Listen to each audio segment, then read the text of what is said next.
पण त्यातलं महत्वाचं कारण म्हणजे आषाढी एकादशी आपल्या महाराष्ट्राची शान आणि खान आहे. तर ते एवढं मोठं निमित्त साधून त्यांनी आपल्याकडून गेल्यानंतर सुद्धा नाही का एवढा मोठा छान हरिपाठ केला. विठ्ठल मंत्र आपण किती छान विठ्ठल नाही का विठ्ठल विठ्ठल विठ्ठल मस्त अगदी आपली समाधी लागली होती त्याच्यामध्ये. म्हणजे मरावे कार्य उरावे अगदी त्या उक्तीप्रमाणे सूर्यवंशी ताईंनी आज खरोखरच गेल्यानंतर सुद्धा अतिशय महान कार्य आणि एवढा सुवर्ण योग म्हणतात ना दुग्ध शर्करा योग असं हे सगळं घडून आलं.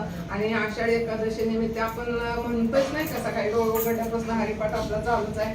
असू दे कुठं हरी असेल तिथं असं हरीचं तरी स्मरण करूया आपण नाही का. कुठं असेल तिकडं असू दे हरी आपल्याला काय करायचंय नाही का त्याच्याशी काय आपलं देणं घेणं नाही का. पण तरी पण आपण सकाळपासून हरिपाठ आपल्याला होईल तेवढ्या पद्धतीने म्हणलं. पण खऱ्या अर्थाने एकट्यानं हरिपाठ म्हणलं आणि या सगळ्यांच्या मध्ये हरिपाठ म्हणलं किती फरक पडतो ना.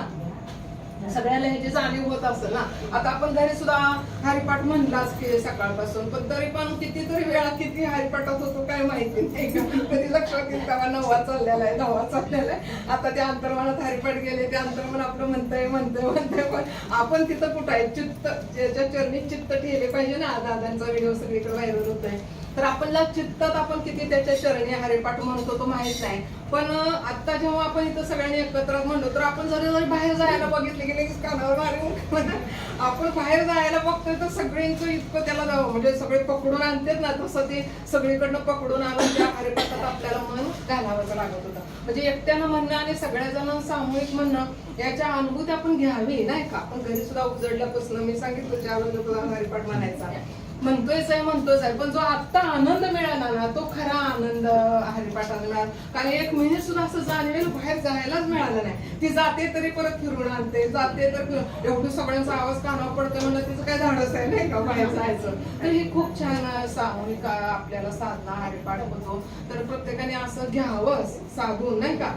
मनुष्यजन्म पुढचा मिळतोय का नाही मिळतोय नाही का ती कर्मावर अवलंबून आहे. आता यांना मनुष्यजन्म मिळाला कारण हे कळतेच. आपण गेल्यानंतर सुद्धा त्यांनी कार्याच्या अंगानंच ते करून घेतलं बघा. एवढ्या सगळ्यांच्याकडून हरिपाठ करून घेणं ते पण आषाढी एकादशीच्या निमित्ताने केवढं छान योग नाही का. असं भाग्य खूप कमी जणांच्या भाग्यात असतं नाही का.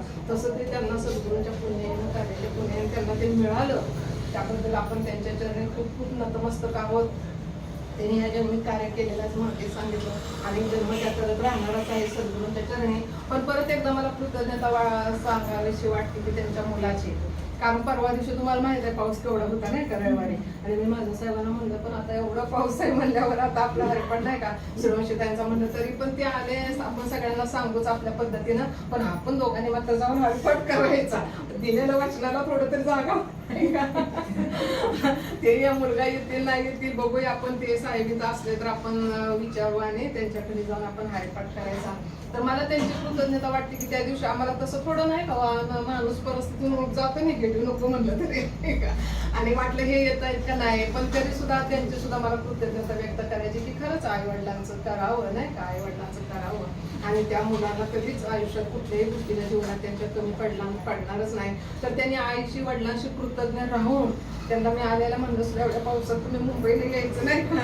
मुंबईला यायचं ट्रॅफिक किती जाम असतं किती प्रवासाचा त्रास असतो आणि तेवढ्या ह्याच्यात त्यांनी आईच्या कृतज्ञतेसाठी वडिलांच्या कृतज्ञतेसाठी तेवढा प्रवास करून आले. खरोखरच प्रत्येक मुलांनी असं आई वडिलांशी नेहमी राहिलंच पाहिजे. सगळं तर सांगतात की पण आता धावता काळ आहे नाही का.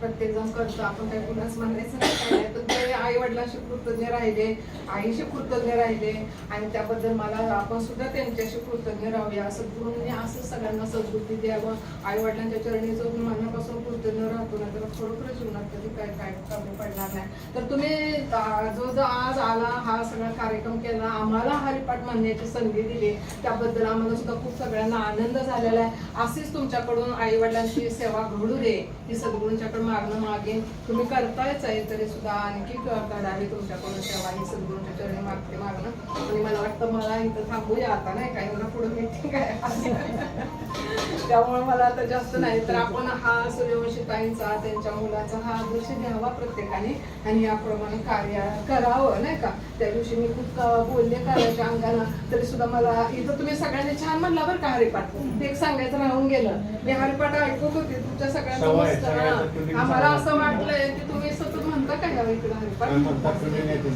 हा हरिपाठ म्हणत असावा असं मला वाटतंय. कारण हरिपाठ इतका सुंदर म्हणला ना, कारण मी बऱ्याच ठिकाणी जाते, हरिपाठ म्हणताना थोडी गडबड होते, कुठंतरी आवाजमधनं येतो, गडबड होते काहीतरी.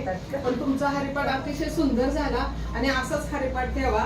का सत्संगात आलं तर उत्तमच आहे, नसला तर इतका तरी सत्संग घेत जावा. आणि तिकडच जोरात चालली हो, हो. होती. बघा तिथं आता जी मशीन मिळालंय का नाही, खूपच साधना चांगली होती. मी सांगितलं आता त्या